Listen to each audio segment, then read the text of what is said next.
Good morning and welcome to our 9th class on Bible rivers.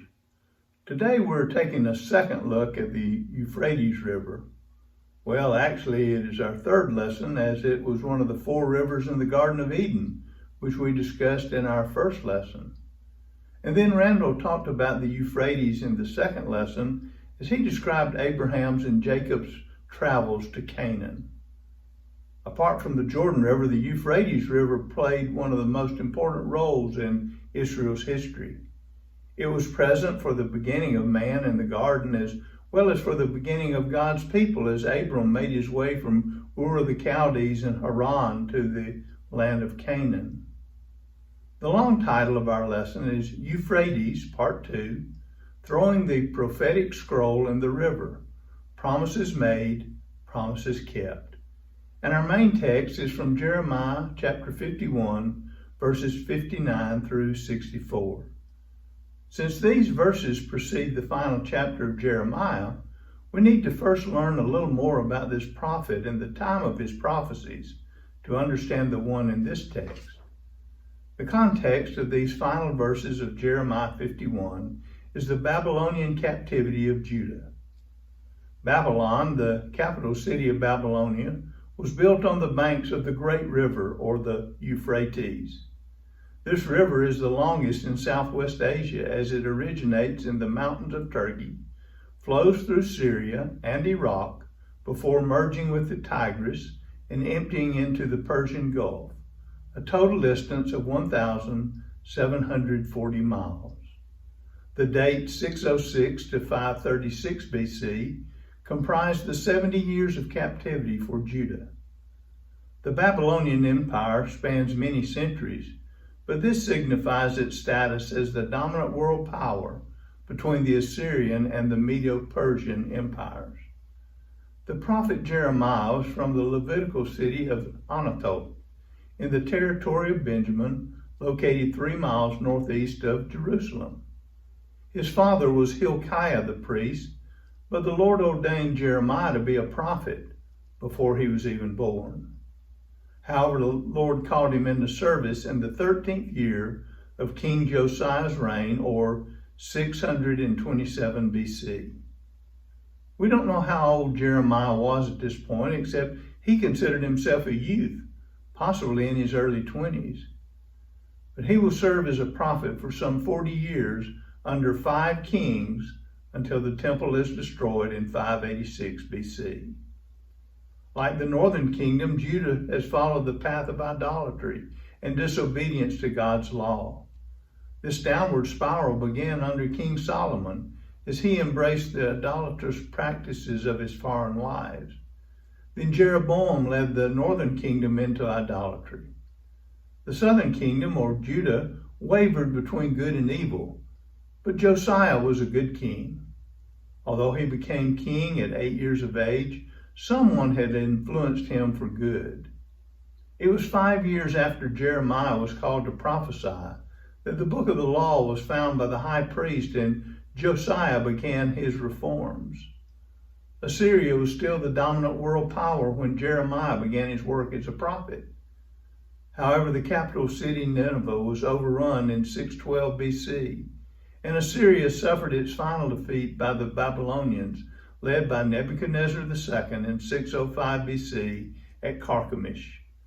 Shortly thereafter, his father Nabopolassar died, and Nebuchadnezzar became king of Babylonia from 605 to 562 BC. As he returned to Babylon in 605 BC, he carried the first prisoners of Judah with him, including Daniel. By this time, Josiah had been killed by Pharaoh Necho at Megiddo as Egypt was going to the aid of Assyria at the Euphrates River in 609 BC, 2 Kings 23, verse 29. Josiah's son, Jehoahaz, now became king at age 23, but like the northern kingdom kings, well, listen to 2 Kings 23, verse 32. And he did evil in the sight of the Lord, according to all that his fathers had done. After reigning 3 months in Jerusalem, Pharaoh Necho replaced Jehoahaz with his brother Jehoiakim and took the deposed king to Egypt, where he died. Jehoiakim reigned 11 years from 609 BC to 598 BC. His epitaph reads much like his brothers, as recorded in 2 Kings 23, verse 37. And he did evil in the sight of the Lord, according to all that his fathers had done. Jehoiakim finally rebelled against Nebuchadnezzar and died.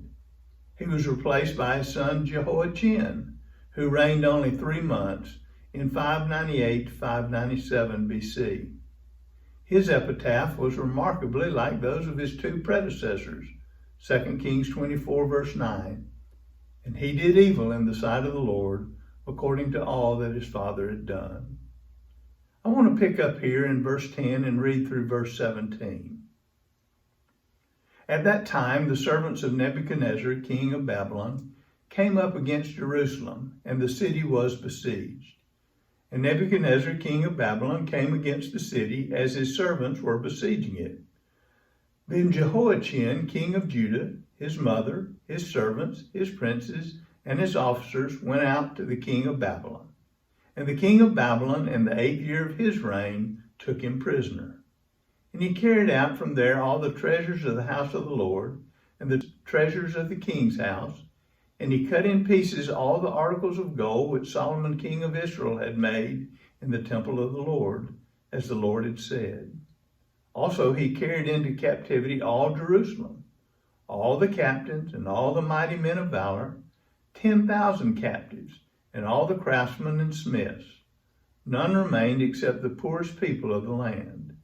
And he carried Jehoiachin captive to Babylon. The king's mother, the king's wives, his officers, and the mighty of the land he carried into captivity from Jerusalem to Babylon.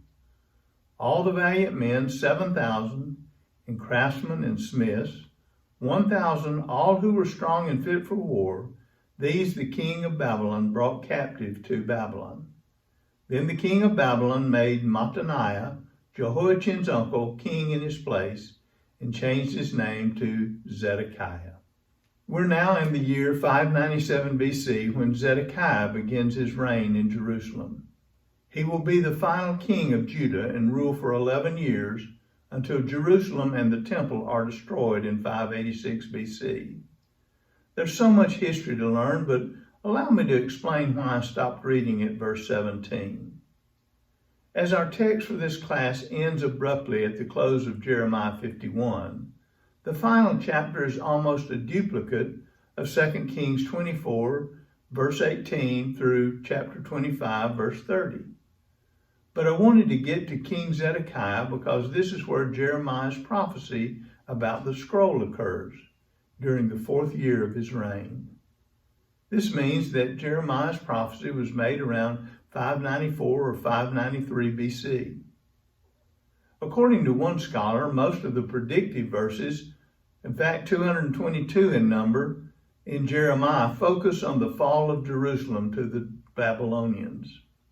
So at the time of our text today, Jeremiah has been prophesying for over 30 years.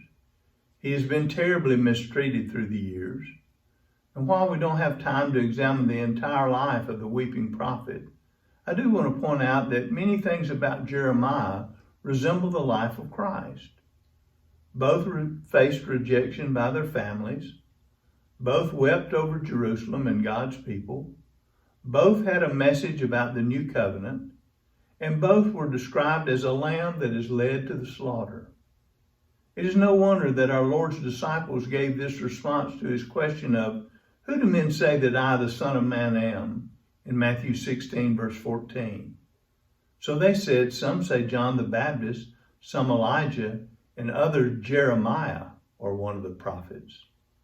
And now to our text and the prophecy of the scroll.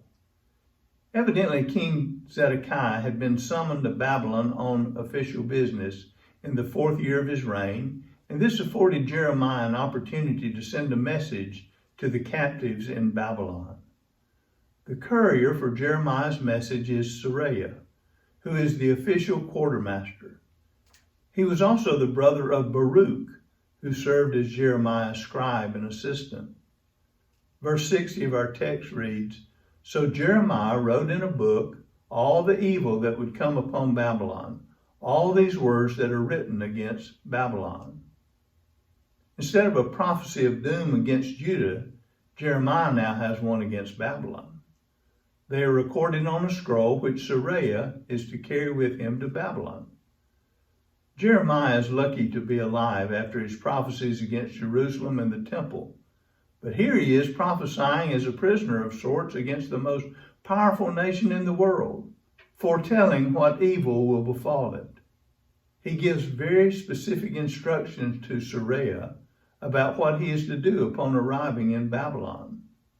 He is to read all the words on the scroll to the people, and then make a short speech with these words: O Lord, you have spoken against this place to cut it off, so that none shall remain in it, neither man nor beast, but it shall be desolate forever. What a message of hope to the captives from Judah.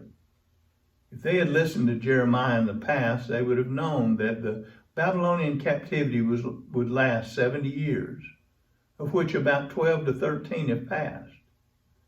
God promises to punish Babylon for their evil. After reading the scroll and giving his speech, Seraiah is to do something symbolic but immensely powerful. Notice verse 63. Now it shall be, when you have finished reading this book, that you shall tie a stone to it and throw it out into the Euphrates. The stone weight ensures the sinking of the scroll. And the meaning of all this is brought out in the final verse of the chapter. Then you shall say, thus Babylon shall sink, and not rise from the catastrophe that I will bring upon her, and they shall be weary. Thus far are the words of Jeremiah.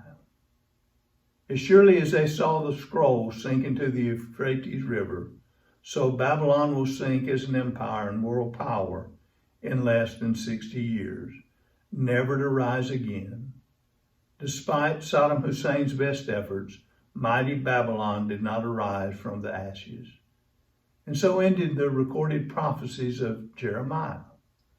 What follows in the final chapter is an appendix detailing the fall of Jerusalem in 586 BC, which Jeremiah had already prophesied.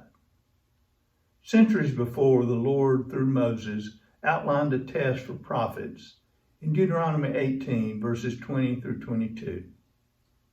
But the prophet who presumes to speak a word in my name, which I have not commanded him to speak, or who speaks in the name of other gods, that prophet shall die.